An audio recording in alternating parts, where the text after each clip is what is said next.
Ciso. Oh, it's fabulous! A strike to get you up off your seats.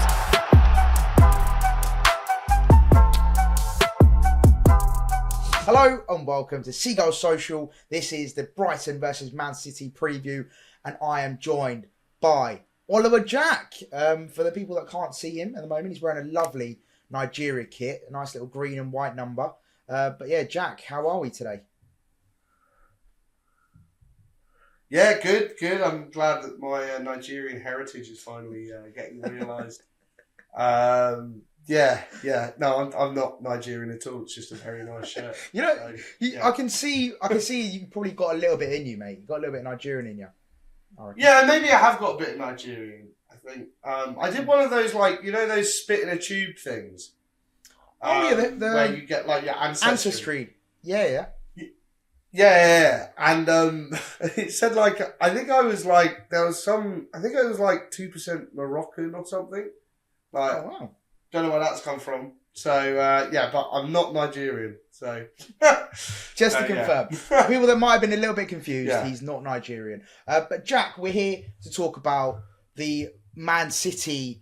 Well, it used to be this big, Galactico type, but now people are saying that they're falling off. But it's only been 3 losses in the bounce. It's just to clarify, it is the first time it's happened for Pep at City. He's lost 3 on the bounce, but that was a cup game against Spurs, Bournemouth in the league, and then Sporting Lisbon in the Champions League, where they got beaten 4-1, albeit from a Gyökeres special there. So yeah, Jack, first of all, do you feel like this is a bit of a smoke screen? Do you feel like people are blowing it out of proportion Man City's sort of poor run of form, as they're calling it?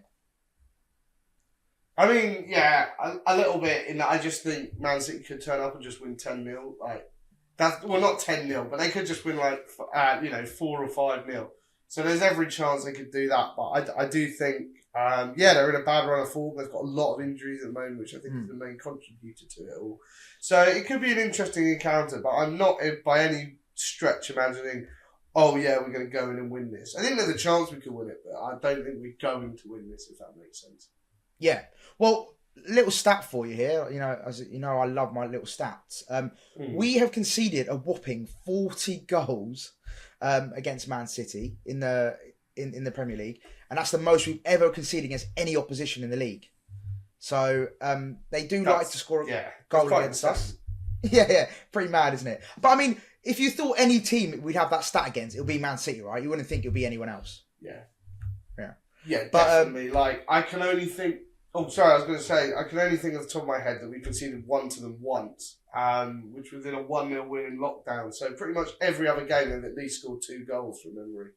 So it'll be interesting to see. Well, listen, that's the whole thing for us now, I suppose, is being able, if we can keep a clean sheet against City, that'd be unbelievable. But I want to talk about the midfield, because you mentioned about the midfield, the strength of their midfield. Obviously, Rodri, Ballon d'Or Rodri is missing. He's been out for a while. I think they've missed him massively. That midfield 3 against our midfield, how do you see that panning out? Obviously, Balaba's been on the bench. People are worried about his fitness, but I think he should be fine, right? I think it was just a precautionary benching for Balaba. So yeah, how do you think that midfield battle is going to go up? Because I think Ayari might be a doubt as well. I was looking at the match report. I believe he's taken a knock, Ayari, so he could be out. So yeah, midfield battle. What do you reckon, Jack? Well, I mean, who hasn't taken a knock at this point? Like, everybody seems to be falling like flies. So yeah, I mean, it's obviously a bit of a problem, but. Yeah, no, I'm looking forward to. I mean, there's a possibility that someone going back. Do you know? I'm going to be really negative here. I think we should we shouldn't risk them in this game.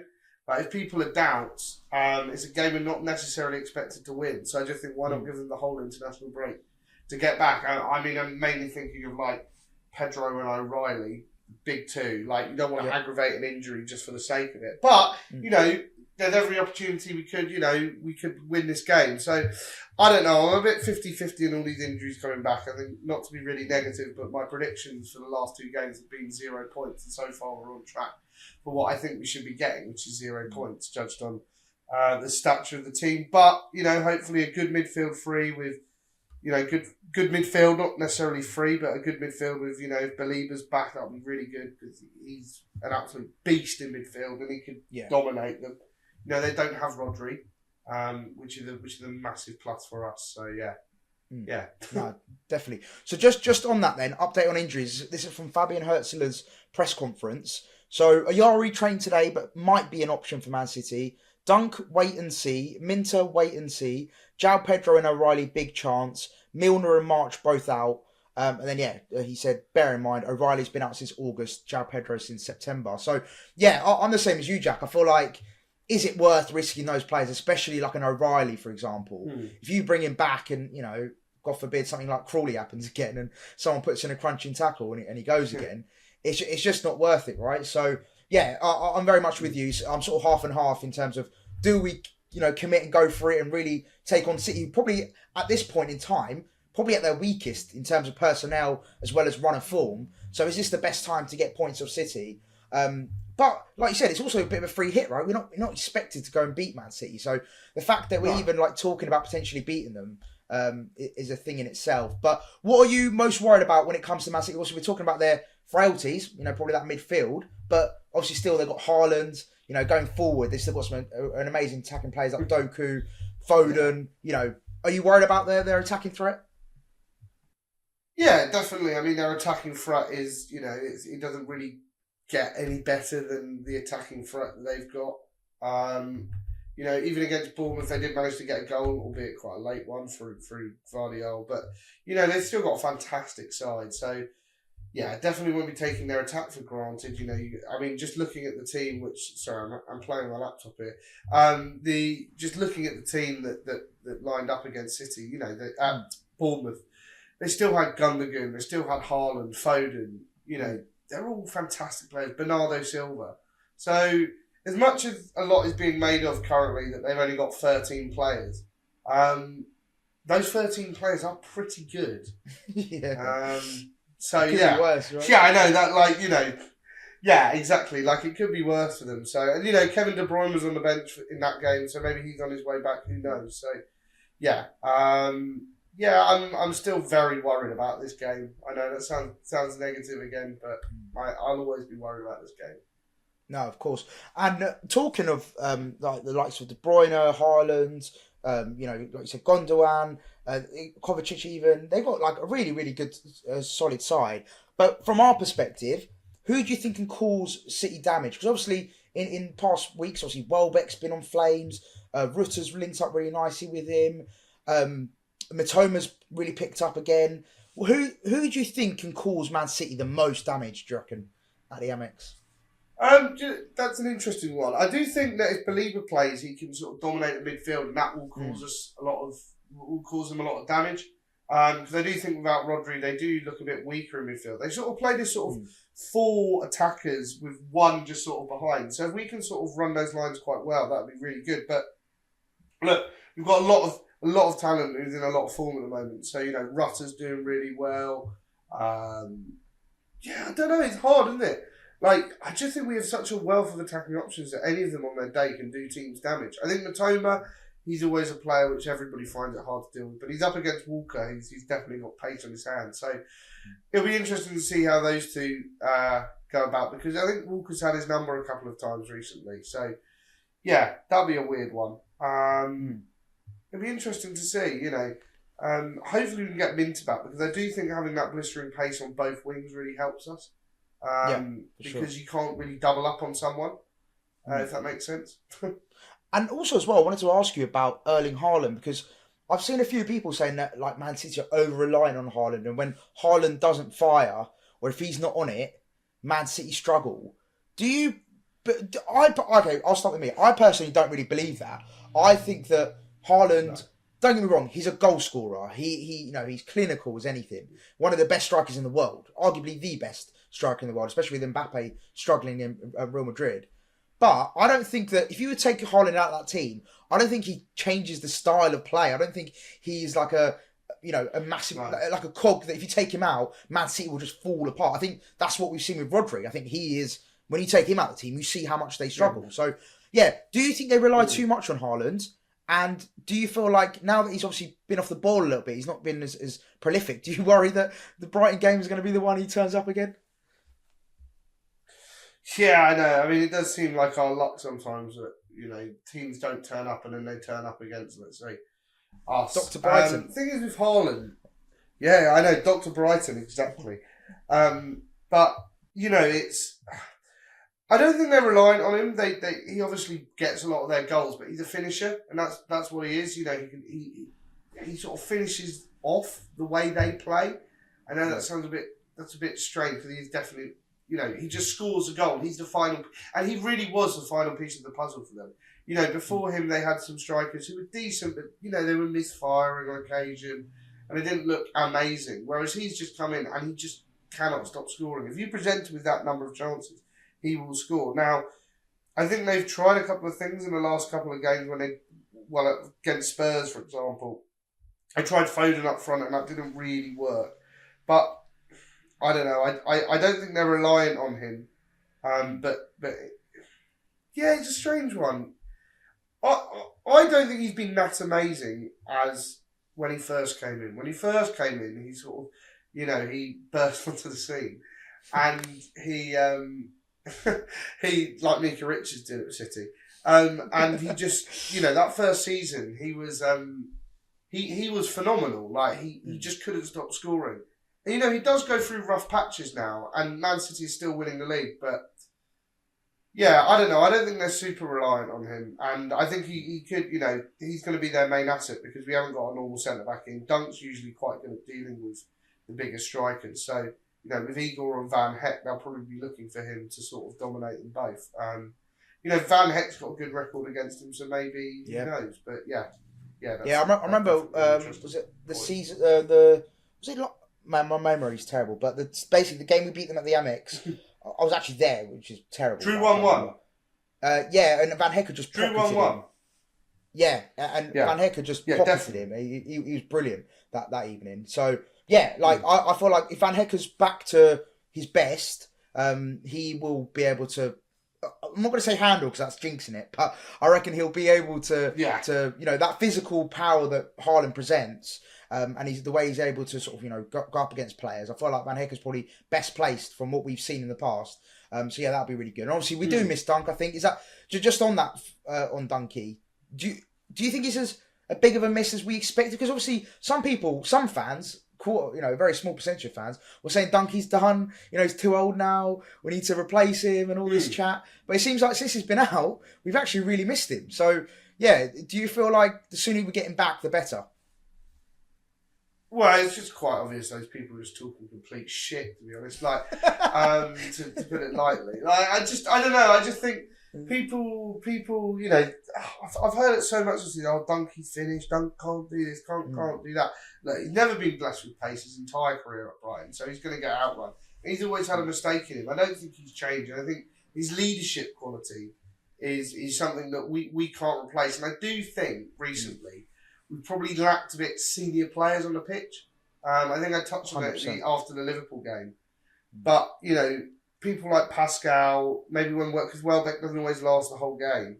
I think when they come off, you do lose that sort of, that experience mentality of what you do in those situations where you can sort of, like the Wolves game is a perfect example. I don't think we lose that with Dunk on the pitch, because we stay a lot more disciplined.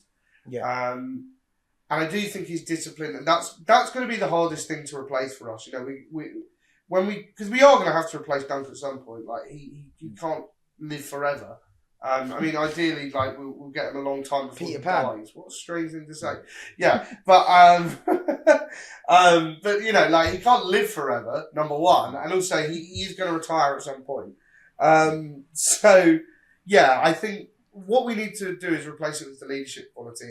And that's probably the hole in our... God, this is getting a lot deeper answer than it needed to be. But that's probably the hole in our whole recruitment strategy, is that while we look for good young players, we need to look for experience. And I think that's 100%. Maybe where we're lacking a little bit at the moment. Yeah. No, honestly, I've said that before in so many pods before, that we're amazing at unearthing young gems, the ones that are for the future, which is great, and I'm all for it, because it's produced us some incredible players, namely Baleba. We bought him young, and we got was it Yao Koi? Is that how you say it? Who's out on loan at the moment. We've got an abundance of young. We could go on for ages, but yeah, you're right. We don't usually recruit maybe someone a bit more experienced, maybe in their late 20s that have got a lot of experience behind them, a lot of leadership, and we tend to go, very young, and sometimes that can go against us. But yeah, no, I completely agree. And then final one, Jack, before we get a prediction from you. How worried are you about the backlash of Man City? Do you because you never know. Now they've been through on the bounce. Is this the game where Pep goes, look, it's the last game before the international break. Let's go out there and absolutely wallop Brighton and put a statement out there that we're back up. Yeah, I mean, they're obviously going to do that, and I think we've spoken about it already. They've still got a wealth of talent in that side. They probably just haven't got the depth, which I think is why they've lost 3 on the bounce. The Bournemouth result was a little bit of a freak result. And then I think they've had to dig deep and sort of do a lot of rotation for the Champions League and the Cup. And it turns out that actually their depth isn't amazing this season. They've had to play a lot of kids. But yeah, on the other point though, I think they could just turn up. This is the thing. City is still a fantastic, fantastic side. They're a joy to watch if you're watching in the neutral sometimes. So, for me, I am worried that they are just going to be right, and flick the switch. They did it last season. They had a funny, couple of months last season, and then they just flicked the switch and turned it back on. I seem to remember them drawing with Palace despite being 2-0 up. And they have poor results in them, but they're going to want to win the league. And as much as Liverpool's slots Liverpool are doing very well at the moment, I think they've got a wobble in them. So yeah, we'll see. But I definitely think he's going to want to prove a point, isn't he? To us all. Yeah, I think they're a wounded beast in my opinion. And I think they're gonna potentially want to come out before the international break. For me, that's the big thing. Is I don't think Pep Guardiola will want anything but a win going into the international break. So I think if they go 4 losses on the bounce, there's going to be all sorts of chat. There's going to be all sorts of talk in the press. Guardiola's finished, even though I know he's leaving at the end of the season. But they're going to be like, Guardiola's finished, blah, blah, Man City are finished and all this stuff. And I just don't think Pep will allow that. So, yeah, I think it's going to be a really, really tough game. And on that, my prediction, I'm going to go for, I don't want to be pessimistic, but I'm going to go for a 2-1 Man City win. So, yeah. Jack? Do you know what? I'm going to be optimistic. I'm going to go for a 1-1 draw. Nice. Genuinely, and I'm not just doing it because I always predict a 1-1. I do think we're going to go for a 1-1. I think we could, we could put them under some pressure, and I don't think we're going to be as leaky as people we are. I do think some people might need to step up, though. Definitely Igor needs to step up in defence a bit. He's been good so far, but I do think he's been a little bit culpable for some goals. So yeah, I want to see him step up and put in a worldly performance. Or we go behind and we just control the game and we look to try and get an equaliser. I don't know how it'll go. It's a really hard one to predict. We could just wipe the floor with them 4-0. Who knows? Wow, that would be embarrassing, wouldn't it? Wow, that would be a big bomber. All right, Jack. Listen. Yeah. We'll hopefully see each other at the Amex, Jack. I will be there.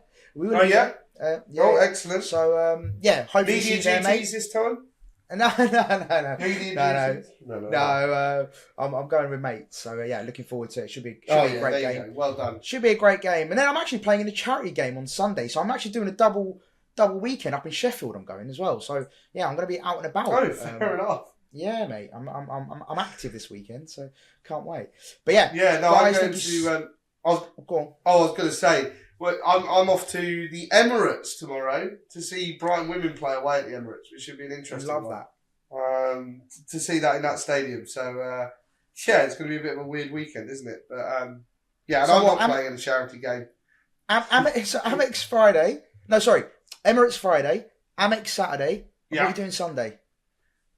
I'm going for a roast at Shakespeare's Head. Do a little meet and greet if you really want to come find me. It's a good roast, I'm told. Yeah. So it's a very good roast. You can do a meet and greet with my mum and brother.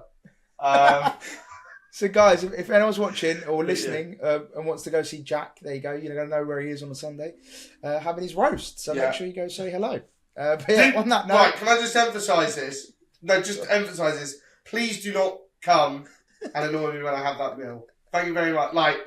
I'm not trying to be like egotistical here.